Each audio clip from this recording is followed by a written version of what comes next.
Welcome to Refined Conversations, a podcast where faith is unfiltered and authenticity is required. Every conversation is unscripted, so come prepared for the raw truth of what walking with God can really look like. Settle in, open your heart, and let's dive into today's conversation. Don't forget to like and subscribe. It supports our channel, and we appreciate your feedback. Thank you. Hi, everyone. Welcome back to another episode of Refined Conversations. I am your host, and today we have a special episode with Wanda and Luis Velez together as a married couple here for an interview. Welcome to the podcast, you guys. Hey, good to be here. Thank you for having us. I am so excited for this episode. So this one's going to be a little bit different, but we're going to start off with a prayer and then we'll jump into the first question. Father God, I thank you for Wanda and Luis. I thank you for every person that is listening. I pray, Father, that they would glean from this conversation everything that they need. I pray that you would minimize us and maximize you so you get the praise, the glory, and the honor. We give thanks and ask these blessings. In Jesus' name we pray. Amen. Amen. So I wanted to take the time to talk about marriage with a lens on moving together with Christ. And I think for couples that are married that are having a hard time navigating their relationship individually and together with God, but then for us single people who one day would love to get married, but have that intimate relationship with God for ourselves, but also understand what it took to create an intimate relationship together with God. Okay. All right. Well, being together over 20 plus years, being married, this year would be 21 years, and being together. Too long. A long time. I would say everyone's individualism needs to be in consideration, right? Mm-hmm. And it needs to be respected. Now, when it comes to their faith, their own personal journey with the Lord, I would think that prior to becoming a couple, they would have considered and taken inventory of the type of person that they wish to, want to have a relationship with. And so I'm assuming that they would see that person's relationship with the Lord as something of great significance to keep a mindful eye on, because if that's someone that can potentially be with you the rest of your life, Right. and it needs to complement your personal journey with the Lord as well. I think that's the starting point, foundationally. Right. Okay? So an individual that loves the Lord as an individual, most likely is going to bring that into a relationship. And that's what should be brought in return. If you're asking about us, I think that was the foundation as to how we came together. Yeah. Because it was equally important to both of us. Yes. And I think that's why I feel like we've made it this far. Mm-hmm. Because foundationally, that was the most important thing individually, and it became the most important thing collectively. Right. Right. You understand? That's good. Yeah. So that's how. Agree. So if the foundation is shaky, then if it's shaky for the individual, then strap them boots if you're trying to do it the person, because you're gonna go through it. So yeah, I also think it's also the season in your life, just kind of where you are individually. The older you get, the life experiences are lived out. Therefore, there's experience gained, wisdom gained. So you kind of live and learn, right? And so when you think about, at least for me, when I think about relationships, leading up to marrying Luis, you take inventory of not just the individual that you were with, but yourself. Like, did I compromise anything in that relationship that I know better now moving forward because, you desire to be in a healthy marriage and relationship? And with Luis, I feel like there was so much work that went into myself individually. And when I think about the question, I'm like, if I wouldn't have done that work, and I wouldn't have, my relationship with God wouldn't have been a priority, I couldn't have been with this man. right. Thinking back about just who he was when he came into the relationship and knowing him prior to the relationship. That works both ways. Yeah, but just watching you, the way you lived your life, and knowing that your relationship with God was priority, and that was it. And so I'm just grateful that it worked out the way that it did, because, that was just as important to me too. And I think that's also what attracted me to him too. It was like knowing that this was a man who loved God with all his heart, and that I could actually have a covering for my family that I still am very grateful for. That's awesome. And it kind of brings me to the next question that I had, which is, how does your relationship together with God affect your individual relationship with God? Because what we're taught, especially in single ministries, is how, as you move forward with your partner, they should be helping you draw near to God. So my question is, what does that look like? You talked about the covering. So what does that actively look like? The drawing near to God piece, well, you have individuals that think they can change their spouse, Uh-huh. or they can be their spiritual leader, so to Mhm. speak. And the times where they feel like, they're going through some things spiritually that they think that they can come in and bridge that gap. I always say, like, I'm not here to make sure that she is in right standing with the Lord. Mhm. You get what I'm saying? And vice versa. Mm-hmm. Now, we complement each other, as in, like the word of God says, being a suitable helper, being a couple collectively that wants to honor the Lord, with all of our heart, mind, and soul. Mm-hmm. So I think it's recognizing how important it is for yourself to do it, and then you operating out of the fruits of the Spirit in your own home, and them just kind of just reciprocating it in return. Yeah. Mhm. If you take care of yourself, then I think it automatically overflows into the relationship. Mm-hmm. If you're Okay. not taking care of yourself, then it's going to be, that tank goes less and less. And the person that is taking care of themselves, it's just, you're not going to be on the same wavelength. Yeah. You know? So I would love to, if you could elaborate, but give me like a scenario. Right. I was going That's to what I'm say, trying to think I was through. going to say, if Luis is not going to, just going back to your question, like, if I'm understanding it correctly, the ways in which I am moving in my faith and growing in my faith, it's up to me to want to be in God's presence and to seek out God, right? Mhm. And Luis does, we both have very different ways in which how we come to God. Luis is a very much so a man in prayer. There's a lot that he does in prayer, where for me, I love to pray, but I also do a lot through worshiping, it's in during my worship time.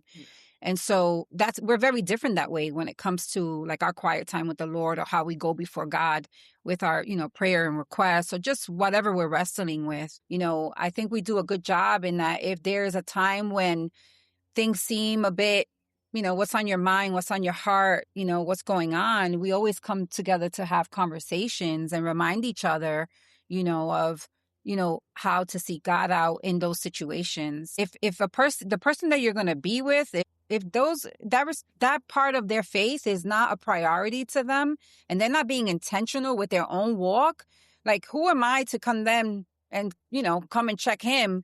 That's just not going to work. It's really got to be about how you stand individually coming into the marriage or to the relationship. And then, like he said earlier, complementing each other without feeling the pressure. When I said the word covering, I said the word covering because I knew being with him, he was going to he loved God with all his heart. Therefore, I knew he was going to love me and my children, because I came into this relationship with 2 children and knew that this was a man of faith, that there was not going to be any negotiables around anything that came to the things of God, and that not only would I benefit from that, but also my children. Mhm. That was really important to me. I'd been single for a little while, and I wanted to be with someone that, if I was going to be with someone, because I wasn't even thinking about ever getting married again. But anyway, that's a different podcast.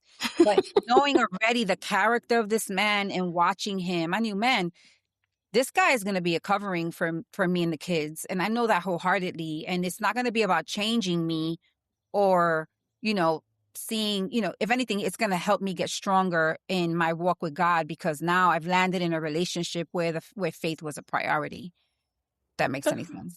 That does. No, because it speaks to how your partner is, or your spouse is not supposed to be the referee of your faith, but it's more of like an accountability thing.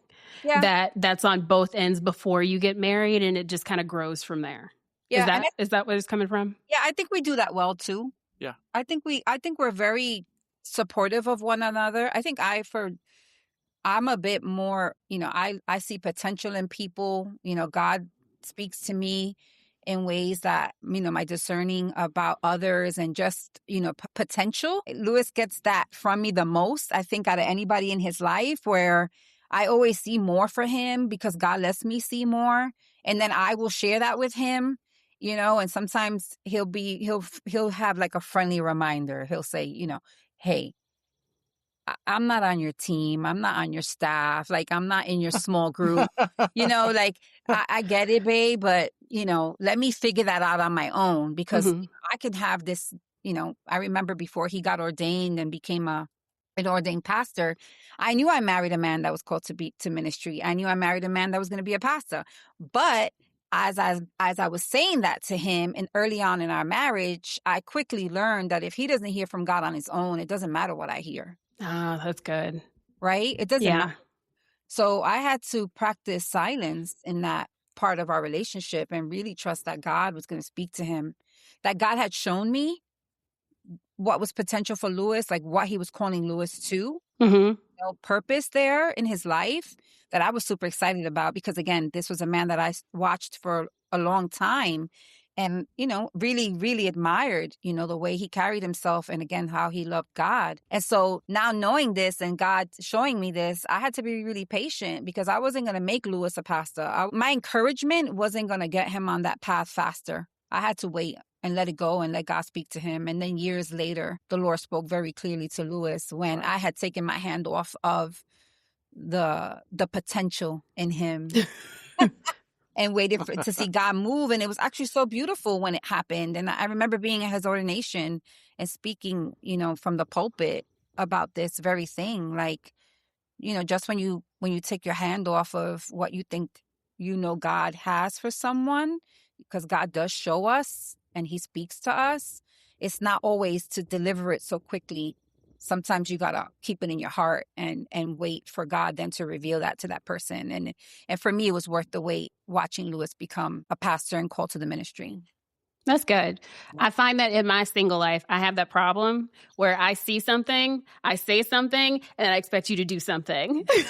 And I have to break that before I get married. No, I had to listen. I had to learn. If anything, he continues to teach me even 20 years later, with that part of how I'm so passionate about, the things that I can see and the things that I feel and the things that God's showing me. And it's like, I know with him, I always see it so much more for him, and I know I've learned how to find a balance in that, and just kind of, if God shows me something about Luis, I've learned just to tuck it away in my heart and just be like, okay, I'll just pray on it, Now, and wait to see if God reveals that to him. Now, for me, I knew, see, that's one of the things that I saw in her. Okay. Like, we're very opposite. And I'm a firm believer that the opposites always are going to be the ones that attract, because they complement each other. And I feel like God orchestrates that, in his, humorous ways, So I knew that she would be that. And that wasn't going to change, because that's who she is. That's a part of her. And I think a lot of couples, a lot of individuals, we get asked, and we've been asked in the past to do marital counseling, premarital counseling. And I'm like, you're so upset about something that they were before you got to them, and you're expecting them to change now, because now you're at a place where you're changing and you're requiring the same change or the same pace of change. And that wasn't important to you in the beginning of the relationship. And now, for some reason, it is. And it's almost like this is the hill they want to die on a weekend, where they're arguing about whatever it is. And it's like, well, the rate is respecting everybody's, rate or pace in their walk. What I was saying from the very beginning of our time together was, if the foundation individually is not set, and you can't recognize that, because when you come together now is the merge of those two things that you're trying to create a new foundation for your union, then just know that you got to build from on top of that. Right. And some people are frustrated because they didn't care about the foundation. Now they're building in reverse. Yeah. They're not working from the bottom up. They're working from the bottom down. Mhm. Like now it's frustrating to Yeah. them. Yeah. And that's when people, Yeah. and then you become a change agent. And that's you're not operating in a different, that's not what you're in called a to different in facets. a relationship, in a marriage. You can, I think, you always hear, oh, he's going to change or she's going to change. I would be one to say that as a spouse, you don't operate you can never be a change agent. That's just not your responsibility. It's not your No, role. it's the It Holy should never Spirit. be. It should always be the Holy It's Spirit. the Holy Spirit. Yeah. Yeah.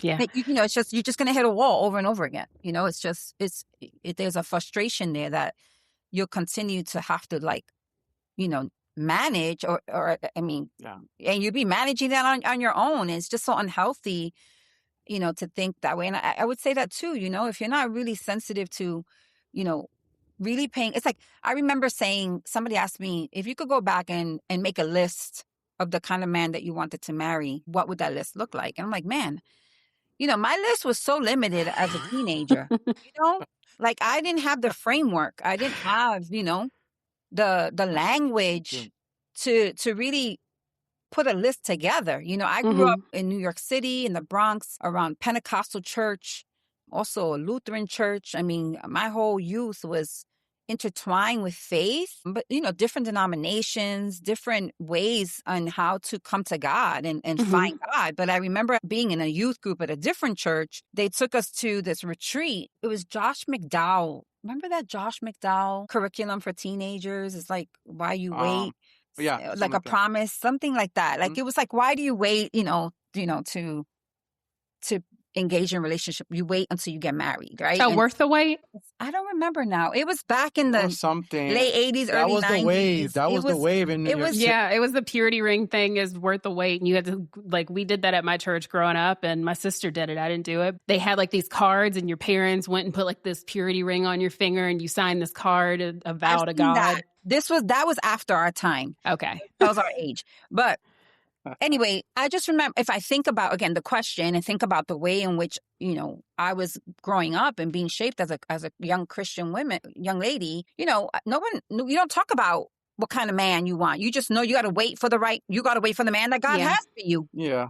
Wait for God's will, God's will. And it's like, no way. I found now, as I mentor young women, young adults, the conversations are just so much more honest now, right? Because I have a lived experience. But now I know if I'm going to say to a young lady, hey, what's your list look like? Oh, I've never really worked on a list. Let's talk about the list. Let's be very specific about that list. And you can be very specific, because God, that's the God we serve. We have a God that gives us the desires of our heart, that the things that are good for us.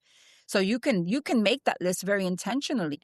I didn't put it on my list. The top thing was, a man of integrity, a man who loved Jesus. Yeah.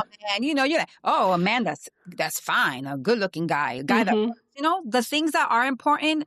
But when it comes to living a faith, having a faith walk and being a Christian, it should be those things. But I wasn't taught that, I learned that later. Now it's like, yeah, man, my list, I got the man on the list that I never made, and thank God, but looking at who Luis is and the ways he's carried himself, that importance of a man who loved Jesus with all his heart, and was never going to compromise that, a man of integrity, those things, and we've talked to couples where if there's even a bit of, well, I don't know, there's something about that relationship that seems, a little off.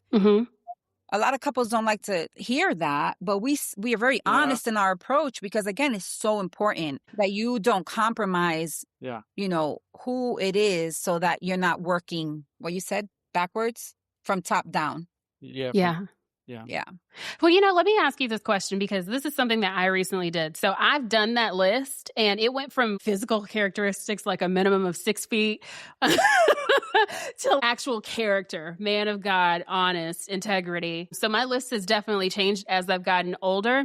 But something I recently did was Lionheart Church has a premarital checklist, and it has all the scriptures that kind of match the question, so you can go back and understand why they're asking the question and how you should be thinking to answer the question. And so I did that for the first time and went through like it's probably almost 50 questions. And my question now is, because you guys have spoken to so many married couples and you can kind of see the disparity between the two. When you're going through a premarital checklist, it's not always going to be 100% that you agree on everything. Right. But how much do you feel is like the tiebreaker? Like, no, not a tiebreaker. Deal breaker? How much is like good and how much is like bad? Because I mean, like we might not get to 100, but if we get to 70 or 80, that might not be bad. But like if we're at like 40, that's a no.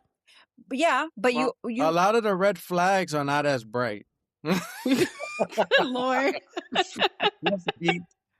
A man or woman of God, not all men and men of God and not all women of God are created equal. Mm-hmm.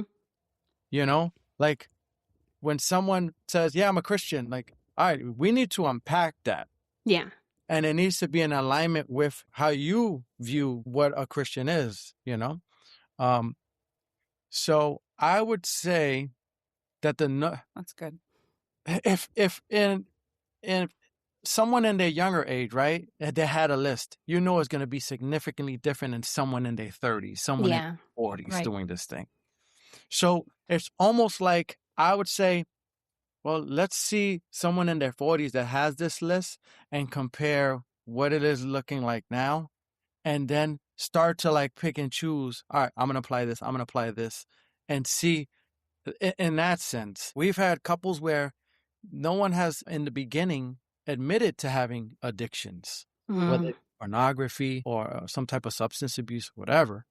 And then later on in marriage, 5 years in, it's like full blown, like, oh no, but I had been dealt with these things of that nature. So those kind of issues are not up front. They're not going to be on the forefront. Right. We're talking about getting to know someone, getting to know someone that knows that someone, so that they can vouch for how they lived, how they grew up, getting to know how, you know, if they were involved in ministry, and if so, to what capacity, like, and it's just like that. If those things are important to you, like me, the younger me knew that I was not called to be a missionary. I'm not gonna go to some faraway land and go live amongst the people and be that. So I knew that if someone was a missionary, they felt called to do that, then it wasn't for me, because I would never stop someone from pursuing their calling. Yeah. In that sense, that type of calling. That's good. Yeah. But there's individuals that compromise that all the time. Yep. They're like, well, this is a good person. This is a good catch. I've been single all this time. I felt God put us together. And everything on my list. And it's like, boom, boom, boom. But it's like that one thing, like, and it's as innocent. It's not blatant, like what I'm saying. The red flags are not always as bright. But it's a thing for you to say, well, if I can't see myself doing that in the future, or God calling me to that, but it's calling you, is being spiritually mature enough to be like, then I get this is more important. Right. You pursue that. Right. And there's so many couples that have, they've kind of like given up on certain things for themselves for the sake of wanting to have a companion. And down the line, they have resentment. Yeah. They're like, oh, I have a degree in this, and I never pursued it, or I was in the field and all of it, and I had to pull back because now I had children and this and this and this. And it's all important things, but it wasn't thought about beforehand. It's like we seldom. So when you're younger, you think you have all the time in the world. When you're older, like for like me, I'm like that. If the Lord could double my time frame here on earth, I'll be super grateful for that. I've already gone to this point in my life. So it's like those things that weren't as important then become more important now, because you feel you have less time and less time to screw it up. You get what I'm saying? Yeah. You have more time to screw it up when you're a kid, or you just operate out of just like this whole concept of, no, but I love and stuff. Yeah. Like that. The older I get, the more strategic I am about the choices that I make, for sure. Yeah. I also think all of this comes down to just the way in which you're communicating with one another too, right? And so when you answer the question about the premarital questions, you know, you want to be with someone that you can have really open communication with, to ask deep questions and Yes. to build a good friendship with. And again, that be part of their foundation. That's Luis and I. One thing we always share with couples is that we are each other's best friends. And sometimes people hear that and they're like, oh, that's corny, right? Or yeah, right, whatever, right? And I'm like, no, like our communication is, one, we're honest, we're open, we are able to bring whatever that is to the table. We always have. I've shared my deep, dark secrets. He's shared his deep, dark secrets. You know what? But in 20 years of being married, we're still learning each other. We're still learning things about one another. But the thing that hasn't changed is, again, that who he is and that foundation that what we've built on. Like, that never changes. There's always continued growth. We've both have evolved so much in these last few years that, with what he does now compared to what he did 5 years ago, and how, his career choice now, and even what I'm doing, like, we're learning how to live with this person, like I'm learning how to live with this person, and when you're going through premarital, no one's, you're answering all those questions really well. Yeah. Like, you're going to answer those questions really excited. You're going to be so like, oh my gosh, yes. Right. And then, and then it's like, but you still got to get somebody that's going to tell you, hey, listen, 7 years in, it may get tough. 10 years in, you may hear, your spouse may tell you something they never told you before. Right. And instead of being upset about it, it may help you understand them more. The light bulb will go off and all the dots will connect. And you can make a choice. You can say, oh, I'm mad at you for not telling me that. Or you're going to say, like in my case, when that happened to us, it was like, oh, that makes so much sense. Now I understand you more. And that means I can love you more. Now I get it. Why was I going to kick and scream? Yeah, listen, that's the thing, right? You got to just be honest. You got to be open, but you got to let people be who they are, not change them, and not be in that change game, because I would never recommend that for anyone, to believe that you're going to be with somebody and change them to who you want them to be. That's never going to work. That's true. But just try to be as open and honest with one another, and be ready for the surprises with an open heart, because I think that's also God working in the individual, in that individuality that we talked about earlier, right? Because God is healing Luis's heart. God is healing my heart. There are things that God's still doing in us individually that make us, who we are today. And that's so important. That is. And, the main concern that I've always had is, as we grow and as we move through the different stages, when we get to those really hard stages, because depending on our ages or the age of my husband, our parents are probably both still living. And so you're going to go through the death of parents. You're going to go through a lot of really hard, dark things. And, how do I not worry about those things before they even get here? Because I always try to look for the characteristics of a person. But when things start to happen and they're in different stages of life, you can't foretell how they're going to react or how they're going to be in those moments. So it's like, for me, I'm always trying to pray and ask, what do I look for? What are those red flags? What might trigger them later to make them backpedal? So I know you can't anticipate everything that's going to happen, clearly, but how do you prepare to walk into that? Like, even if it's just for yourself. I think for us, like, we both grew up in New York City, and that, in the time frames we grew up in New York City was pretty tough. So you kind of like understand a person's, if they have grit in that sense, because of how, let's say, how they grew up.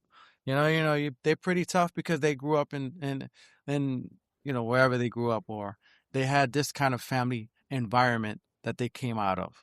So for me sharing with her something of my childhood, which is, some traumatic experiences as a child, those things at some point in our marriage, when I released it and I finally felt I was like, you know what, I can't hold on to this anymore. It wasn't something that was going to affect her or something that had affected her.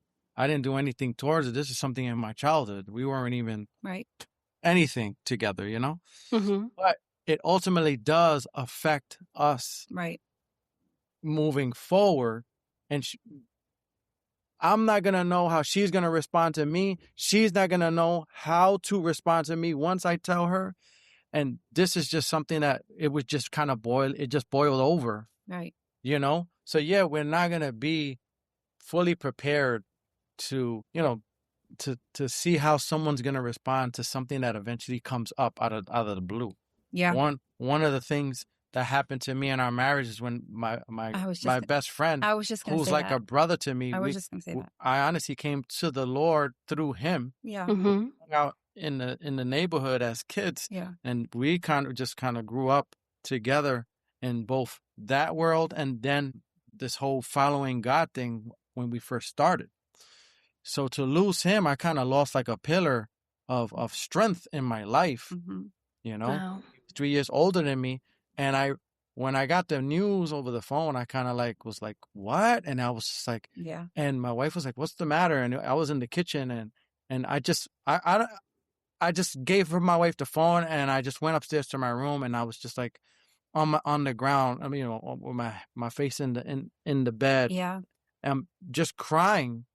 And she did not know what to do. She would No. later tell me like I didn't know what to do. No. Yeah. That's a good example. But I do know I have a woman that was gonna pray for Mm-hmm. me through this.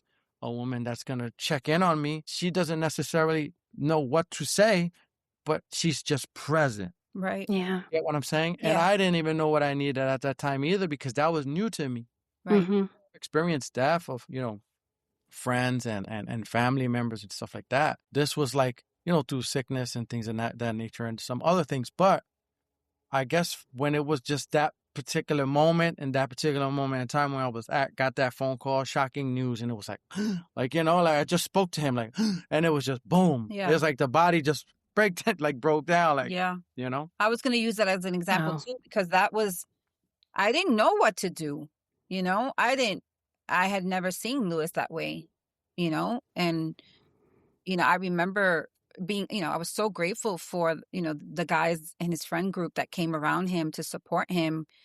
But I remember watching him after Rolly's passing and wondering if he was going to be okay, Mm-hmm. and again, didn't know that any of that was going to happen, had never seen him in that space ever before, trusting that God was going to get him through it because he was grieving and he was, it was such a shocker. Like it was tragic. And I knew that we would get through the tragedy but I knew it wasn't going to be this, like something was changing and it was going to change in him too, because now he's lost his best friend, Mm-hmm. his brother, his best friend. I had to be patient in that season and wait because, Luis got quiet and he would withdraw. And I remember thinking like, is he I remember feeling in the bathroom one day, like, is this guy ever going to be okay again? Mm-hmm.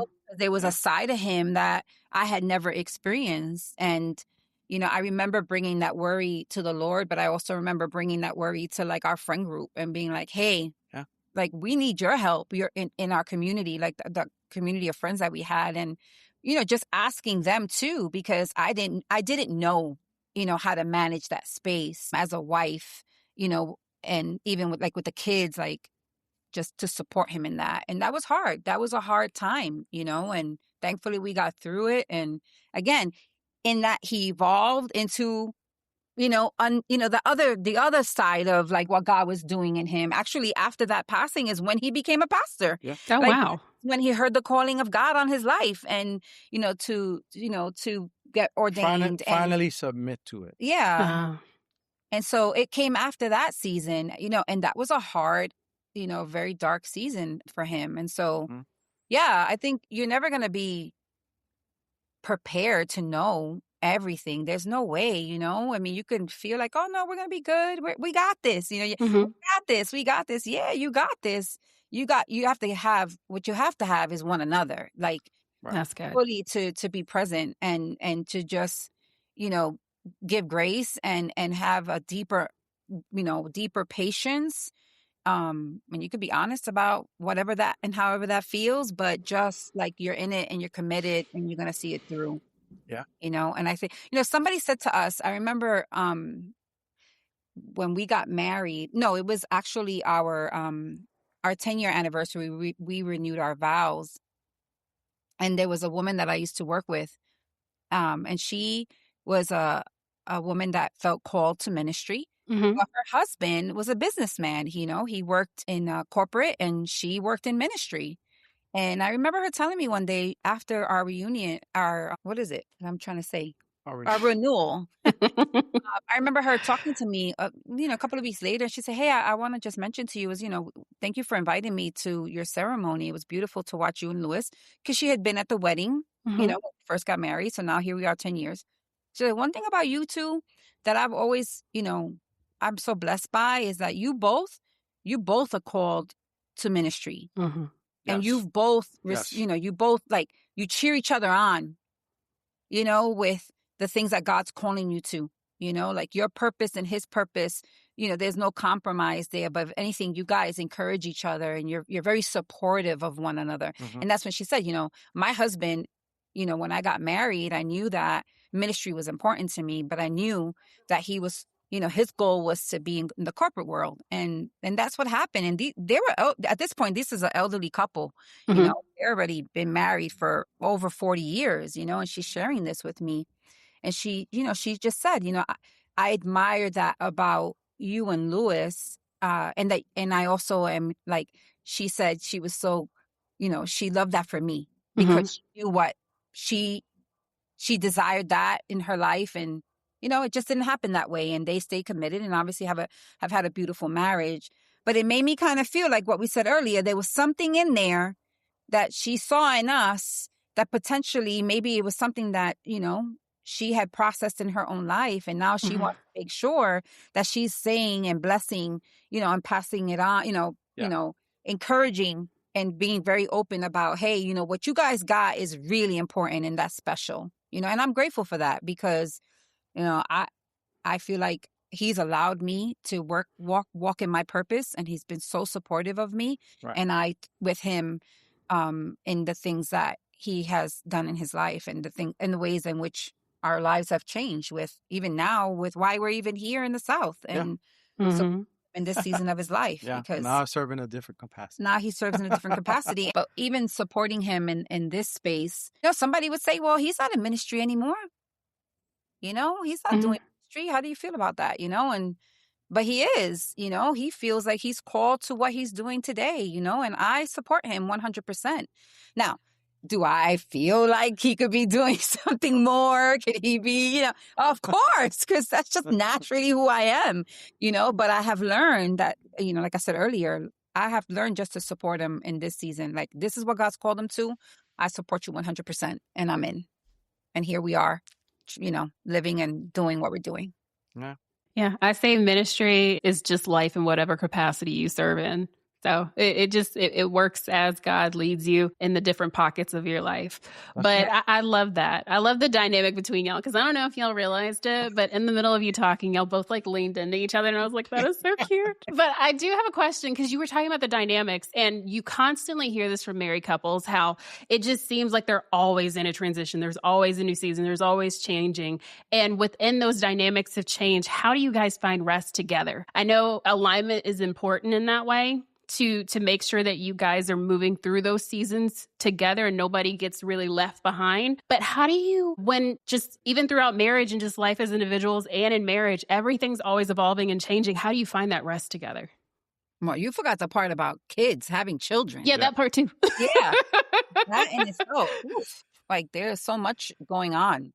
You build a family, you have children, you raise your children, the more children you have, every child is different, requires something different from you, and navigating that. We have 4 children, and I think that's like the topic we always talk about. We're always talking about how we've parented our kids and just the ways in which we've seen them grow and become who they are. But we also talk about, the mistakes that we've made along the way and how can we improve. And those are things that we are always talking about. And it doesn't matter if you have young children or adult children. As a parent, you always are, trying to always grow to be, at least we always want to be better parents, and whatever and however that could be for our children. Right. Yeah, I think that. Well, for me, I take it back some. I think of when I was a child, all I wanted was to have like when in our household, and what's important to us is that the home itself is a place of peace. Yeah. Yeah. Okay. And so once you have that, then rest finds you That's in good. your own home. That's right. Okay. We've always been the type, and I saw this in her from when we first started. She always welcoming. She operates out of hospitality and welcoming people into the home. And I'm the same way. So that we complemented each other. But could you imagine if I wasn't that way and I would quench that in her? Even her home, she couldn't even open in the sense of, no, I want my privacy and blah, blah, blah. Like, honestly, I thought everybody did that. And I learned with some friends that it was like, nah, really, I grew up where no one was allowed at that crib. Yeah. All my boys used to come to the house, and my mom knew them by name, and she would cook for them, like, and they needed to sleep over. They would come, they would sleep over. So it was just different. We always knew we wanted to have that space where if those individuals that we invite in, they can feel that same peace too. Yeah. And to me, that's rest. Like, I love to be home. I find rest at home. My wife would be like, well, you don't work remote like me, so I'm working all the time and I want to go out, and meanwhile I work out and I want to come in. So that right now that's a You point know? of tension for us. That has been a point of tension again, right? Here we are, we've evolved, we're in this space.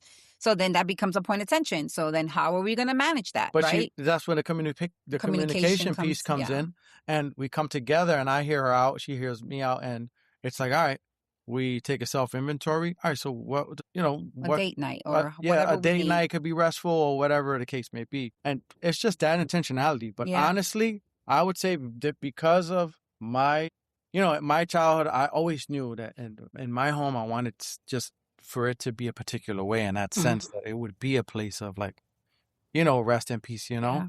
And again, shout out to my mom. She listens to this. I am appreciative of how I grew up, and I thank my mom 1,000%. With that, I just like moving into our own space. It was like, all right, we get an opportunity to, in a sense, furnish this space the way we want, and between what it looks physically and how it feels. In the air, how it's, how warming it is for individuals and things of that nature. So yeah, we've always tried to be intentional.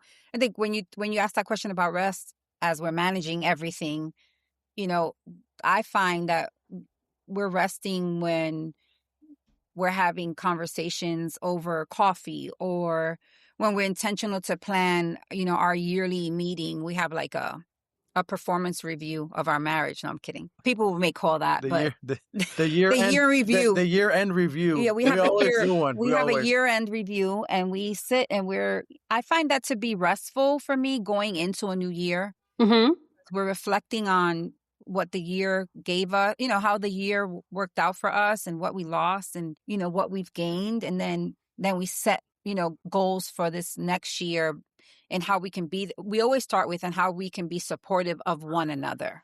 Right. Not the children, not work. Like, it's always about he and I. And because if we're good, then everybody else is good. Right. And so, we try to be that. And that to me that's how then we see rest play out in our everyday lives. We're intentional to spend time together.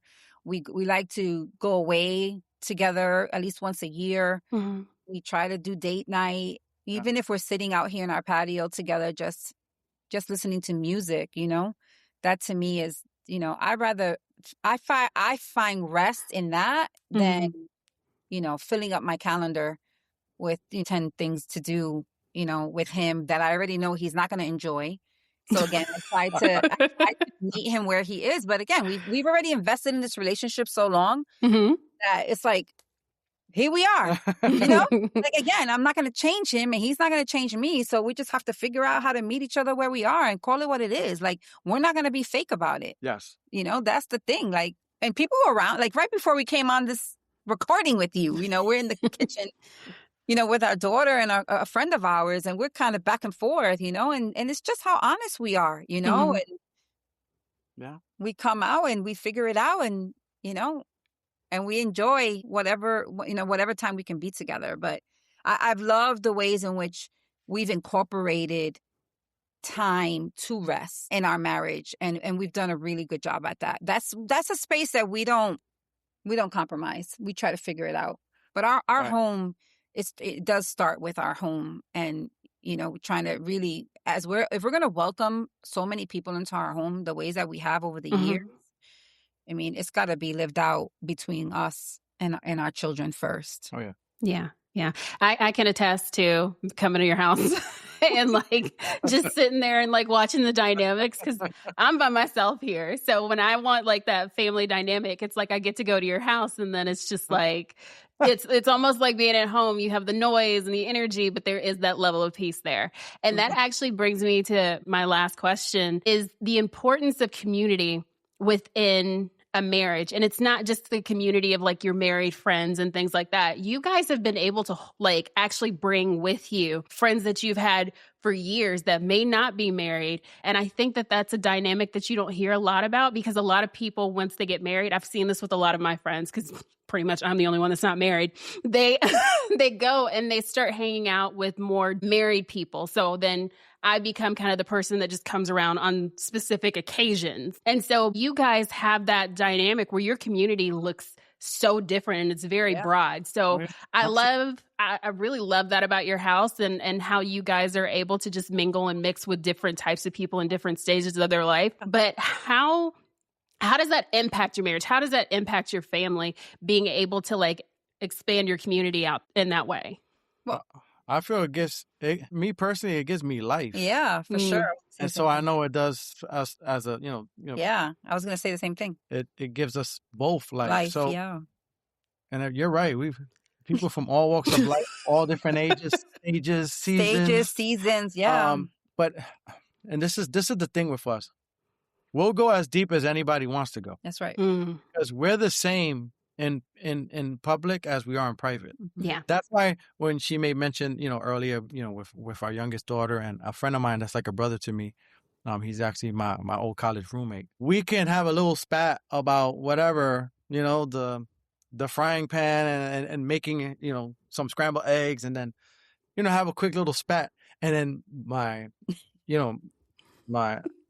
my brother here, he's pretty hilarious. He'll be like, see, Jada, this is a healthy relationship. healthy arguments in front of people. And I'm just like, dude. And then it's just like, we're just back to normal. Like, yeah. But that's just the way we are. It's like, because we know at the end, there's nothing she could do that's going to make me change my commitment to her.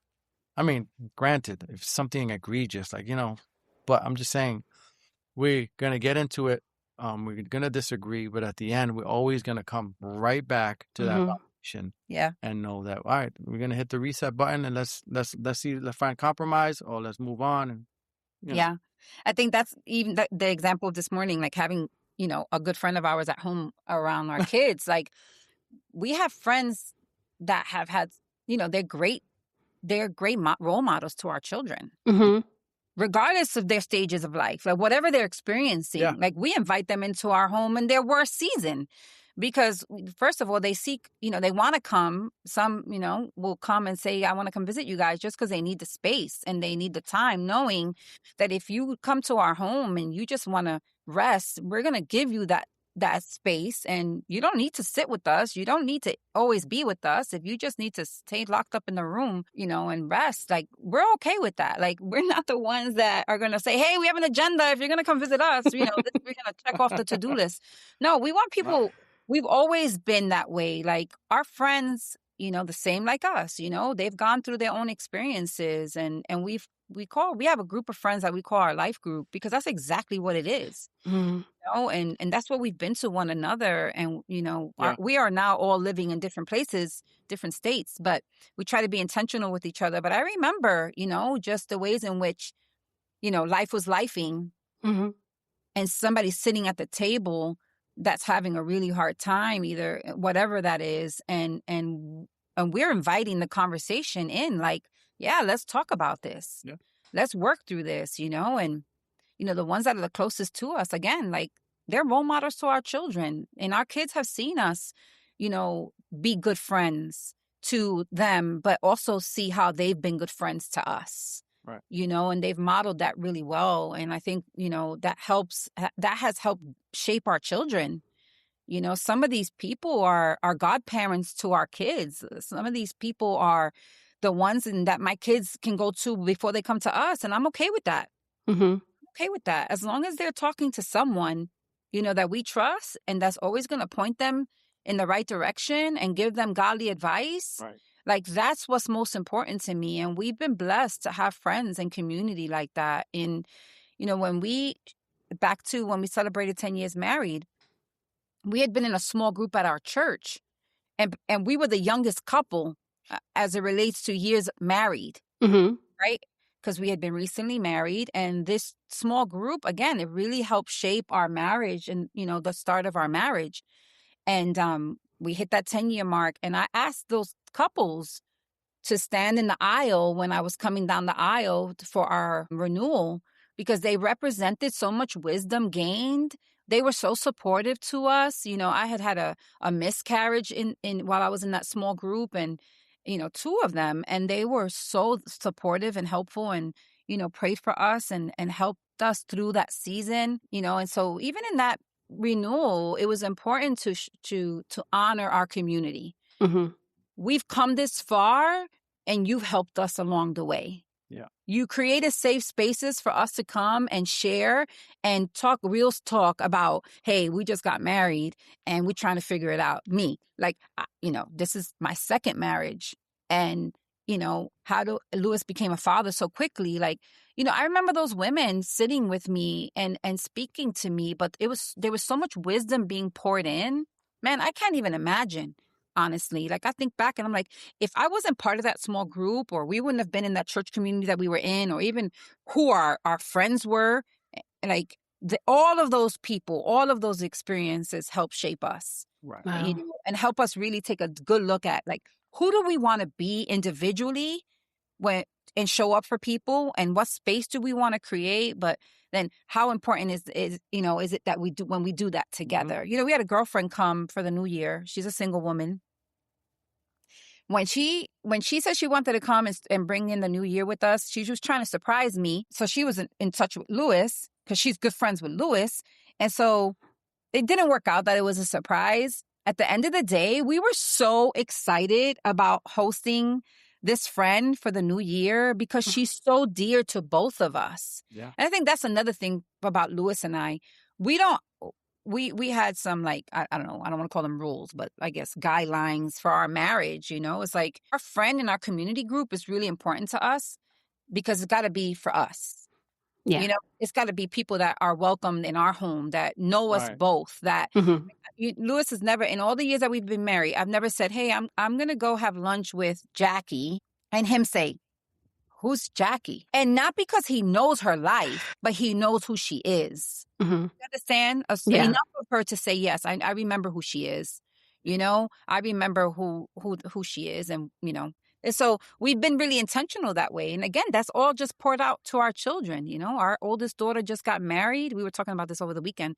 We're watching her grow in her marriage with her husband, and we see the things that we've modeled now in real life, in real time, with our Wow. children. Mm-hmm. And, and I said to him, they do listen to us. Like, really happening right now. We've seen it with our older son too. Yep. It's like, oh my gosh, like that parenting part, it did Mhm. work out. Like, God is so good. But it's Yeah. just, and again, and we see that, And but it's timing. and she wants to it'll show its create, fruit. they together are those people that desire community. They don't want to do marriage alone. They want, and again, and I feel like we've modeled that. Like, we've always said, you can't have a relationship with someone and just kind of do it on your own. No. Yeah. You gotta invite people, good people, into your story. We're not even called to, in our own Christian walk, to go at it alone. Right. Yeah, that's true. As an individual. You got to invite people into the story, into the conversation. You got to be willing to share the narrative, like, and be honest about it. And when you welcome people into that space, and sometimes it's hard, and there's shame, and and, challenges. But, when you show the heart of the Father, but just simply creating a safe space as you are, and say it's okay, and be there for that person, I think that's ministry. That's the best kind of ministry for me. Exactly. And that's the stuff that we love to do. Man, those are the spaces, that's the stuff that gives us life. Like, we love those those honest conversations. When we come out of those conversations, we're like, yes, right? We're like, so it pumps us up to then again reflect on our own relationship, and it helps us even be stronger, and again, that's the power of story.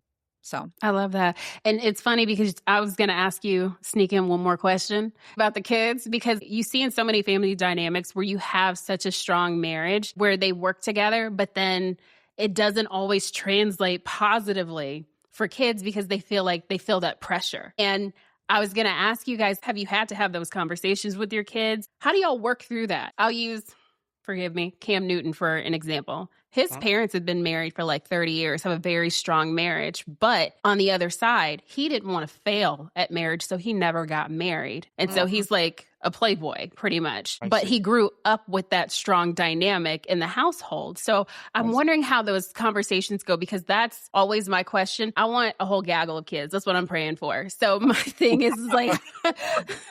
Oh, when you have one, then we'll revisit that. When you have one. That might change. It might not. I don't know. But I mean, like, once my husband and I come together and we're building our marriage and we have that foundation that's strong and we have a healthy marriage, how do we translate that to our children so they don't fear not having that themselves? You know what I mean?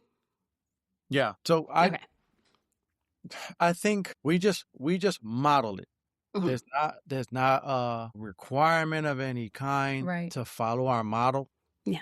Because, me and my good friend, we just spoke about this. We, as a parent, when you first start, you're thinking that you're going to make a mini-me.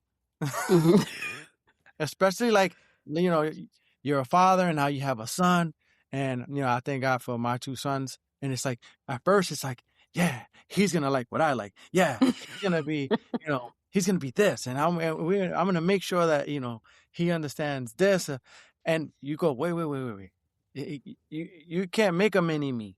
Mm-hmm. I mean, so in the same way, when it comes to our kids, we can't, I don't think they look at us and go, oh man, we gotta live up to that. I don't think that at all. Okay. We just live it in real time. Yeah. And they know that we're the same in front of them, and in private, they know. Right. They know how we are out here. They see us amongst people, and they're like, they see it, and I think it's so organic to them that it's like, this is normal. Yeah. We try to make it normal. Like, like I tell me, I have a playlist. My playlist, it kind of reflects me. Like, if I'm going for a bit of a drive and I put my playlist on, guess what? You're gonna hear worship music. You're gonna get some DMX in there. You're gonna hear some, and it's just kind of like me. You know what I mean? Yeah. Yes, it'll be with boundaries and stuff. Like, I don't really like the cursing and excessive things like that. So but you're still gonna hear some of that old school hip hop in there and stuff like that. And we kind of do that, and it's kind of just like a balance. I taught my oldest son. I mentioned this to him. I said, you know what, Pop? What this conversation we're having, what I'm getting is we're trying to find a balance without compromise. And so we try to bring balance. And if they see us in a balanced marriage, I'm hoping that they will, number one, want to find someone that could give them that same kind of balance themselves. Right. But they also know what's most important. Most important is we both desire God. And we both desire God in our relationship. And I think that was going to be transcending to them. That would be the most important thing for them.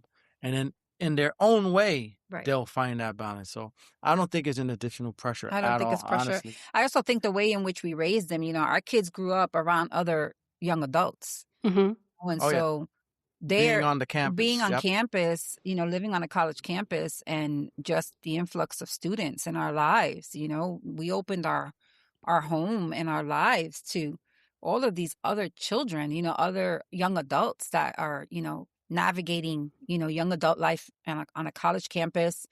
They find community with us and our family, so our children were exposed, especially the two older ones, like to so many different people with different, again, backgrounds, lives, stories, Yeah. and the investment that we made, me through my work, but also just in relationships. Cause that's just how um I'm programmed. That's like how I am. I want relationship with people, that's so natural for me. And so they saw that, and also growing up on a college campus where your parent, is in the role that I was in, that expectation of like, you better behave because, Yeah. somebody's watching you. Yeah. Mm. I don't think my kids ever felt that.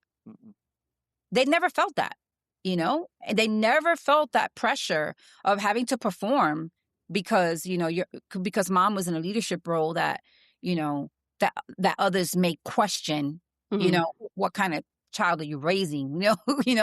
Like my kids never, if they made mistakes along the way, they made mistakes. If they chose to do things that we would have, particularly, wouldn't have wanted them to, like, they just didn't ever have that pressure. So That's whatever good. life looked like for them and their own personal Yeah, that journeys, pressure like didn't come from our it end. never came from our end, And so, like, I remember our oldest son when he gave his heart to Jesus and he chose not to listen to secular music anymore, and he, took all the songs, right? Like he erased all those songs from his little iPod at the time, and put, more Christian music. He made that decision. Right.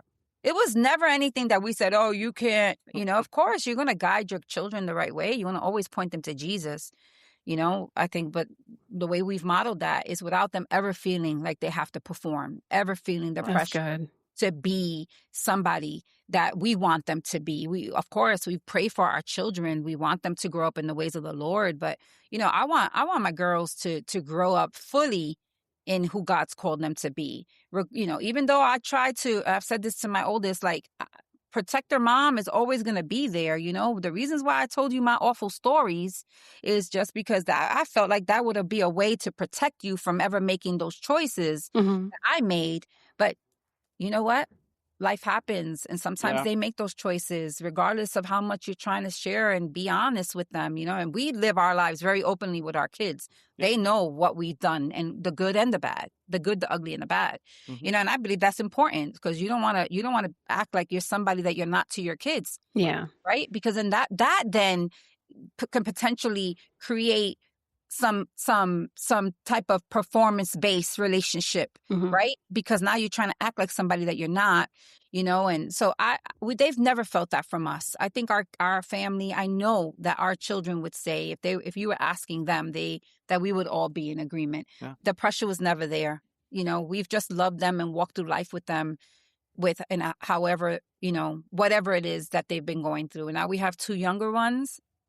They're going to live their lives and they're going to, our 15-year-old will graduate from high school and eventually and go out to the world and, and we're there to do life with them too. And I think that that's it. It becomes about their grandkids. Yeah. Yeah. Then, our grandkids. But I think, I'm grateful for that. I'm grateful that the kids have never had to feel, they may have felt, I want to say with my oldest daughter, she didn't want to come to the college, because I, my role.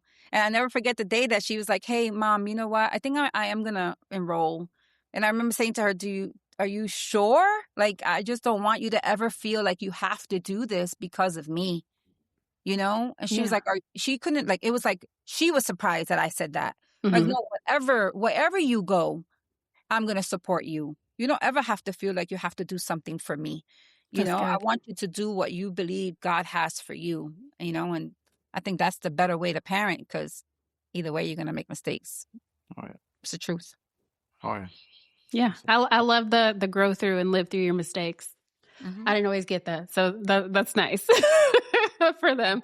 But again, I'll just say this for myself, and I know Grace will agree, but if I am going to take on a responsibility to care for other people's children in the environment that I, was working at, I for sure need to make sure I'm practicing what I'm, they say practice what you preach.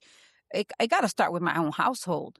So if I'm gonna sit and give advice to, a young lady or a young man about their lives and how they're operating in community or dealing with conflict or trying to just, adult, right? The adulting, right? I for sure need to be sure to be modeling that in my home, because if it's not starting with my own family, I've always said it's not going to be any good out there. You know what? And there were times when things at home weren't easy. And I would intentionally have to pull back, knowing that I could not give to anyone else if it wasn't right in my own household. That was always been important to me. You got to start at home. It's got to be home. And sometimes people don't want to express how hard it is at home. They don't want to speak the truth, and I think that's what develops the performing, for some families. I think, if you're not keeping it real at home, our kids, when you say, let's have a family meeting, and we'll say, let's meet at the table, poof, right? They're like, oh boy, here we go. But that's the same table they would hear us with our friends, with our life group, and some of them crying and some of them needing prayer and some of them talking real hard life stuff. Right. And the kids are walking in and out of the kitchen to get snacks, but they're looking over at us and they see how intentional we're being around that table. Absolutely, we're going to create that same space for our kids. Meet us at the table. We're going to have a conversation at the table. Oh, yeah. That's good. Yeah, I coming from a household where my parents are divorced, but also coming from the South where you don't get to see the insight into marriages. So even though my mother had friends that were married, you didn't see the dynamics of marriage at all. It was just, it was almost like the men were outside and the women were inside. So everything was always separate. So I love conversations like this because it fills in the middle gaps that we didn't get to see. A lot of us didn't get to see as kids. There's so many different conversations about marriage. I feel like they're either way too holy or way too worldly. And I'm like, give me the middle so that I can get an understanding and ask the right questions. So I absolutely love this conversation. And I appreciate you guys for your honesty and vulnerability coming on here and talking about this and allowing me to just ask whatever questions I wanted to ask, because I know you didn't have all of them. Nah, it's all good.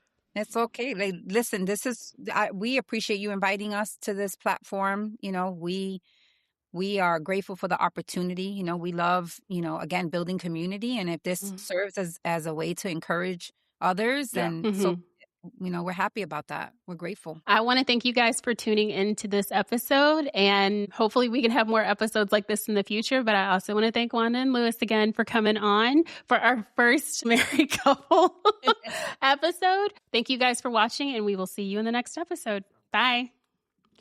Thank you for joining today's conversation. I hope something shared today encouraged you, challenged you, or reminded you that you're not walking this journey alone. If this episode spoke to you, make sure you like, subscribe, and share this with someone you think may need it. Until next time, keep showing up, seeking God, and becoming the person He called you to be. Bye.